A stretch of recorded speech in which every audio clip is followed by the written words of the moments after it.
আসসালামু আলাইকুম। হ্যালো বন্ধুরা, সবাই কেমন আছো? আলহামদুলিল্লাহ আমি অনেক ভালো আছি। আশা করছি তোমরাও ভালো আছো। আমি আজকে মুরগির মাংস দিয়ে পেঁপে দিয়ে একটা মজার খাবার রান্না করব। জন্য আমি নিয়ে নিয়েছি এই যে কাঁচা লঙ্কা, পেঁয়াজ কুচি, ধনেপাতা কুচি, ডুমো ডুমো করে আলু কুটে নিয়েছি, এই যে পানি নিয়ে নিয়েছি, এখানে গুঁড়ো মশলা নিয়ে নিয়েছি আর একটু মাংস নিয়ে নিয়েছি। আমি এখন চুলায় তেল দিয়ে দিচ্ছি। আমি এখন রান্নাটা শুরু করে দেবো। তোমাদের যদি আমার রান্নাটা ভালো লেগে থাকে একটা ভিডিওতে লাইক করে দিও, একটা কমেন্ট করে দিও প্লিজ। বন্ধুরা, আমি তেল দিয়ে দিয়েছি।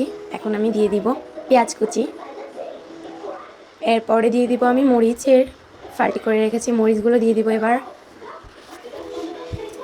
একটু নেড়ে চেড়ে লাল করে ভেজে নিব। বন্ধুরা জানো, এই রান্নাটি খেতে অনেক মজা লাগে, আর আমার তো পেঁপে দিয়ে মুরগির মাংস খুবই ফেভারিট। আদা রসুন বাটাটা দিয়ে দিলাম, একটু নেড়ে চেড়েই হলুদ মরিচের গুঁড়াগুলো দিয়ে দিব। তোমরা কিন্তু এইভাবে রান্না করে বাসায় খাবে, এটা অনেক মজা লাগে। আর এই রান্নাটি ভাতের সাথে যেমন দারুণ লাগে, তেমনি রুটি পরোটা এগুলোর সাথেও তোমরা খেতে পারো। যেটার সাথেই খাও তোমরা এই রান্না, এটা অনেক মজা লাগবে। কথা দিলাম, তোমরা একবার রান্না করে খেয়ে দেখবে। ডুমো ডুমো কয়েকটা আলু দিয়ে দিলাম, পেঁপে দিয়ে দিলাম, এটাকে একটু কষিয়ে নিব। হ্যালো বন্ধুরা, সবাই আমার ভিডিওটি পুরোটা দেখতে থাকো তোমরা, তোমাদের আশা করছি ভালো লাগবে। এই যে মাংসটা খুব সুন্দর করে ঢেকে দিয়েছি, মাংসটা কষা হচ্ছে এখন। মাঝে মাঝে কিন্তু একটু নেড়ে দিতে হবে, যদি না নেড়ে দাও তাহলে কিন্তু এটা লেগে ধরবে। এখন একটু নেড়ে দিব আমি। খুব সুন্দর দেখাচ্ছে কালারটা, আর সেন্ট কি বলবো বন্ধুরা, খুব সুন্দর একটা স্মেল আসছে। আমার তো সেন্টে খেতে মন যাচ্ছে এক্ষুনি। হ্যাঁ বন্ধুরা, দেখতেছো কত সুন্দর কালার আসছে। সুন্দর করে মাংসটা কষাবো আমি। আসলে মাংসটা যত কষাবে ততই কিন্তু মাংসের টেস্ট।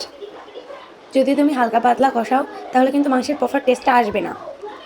মাংসটা প্রপারই খুব সুন্দর করে কষাতে হবে, মাংসের কষানোতেই কিন্তু মেনলি টেস্টটা আসে।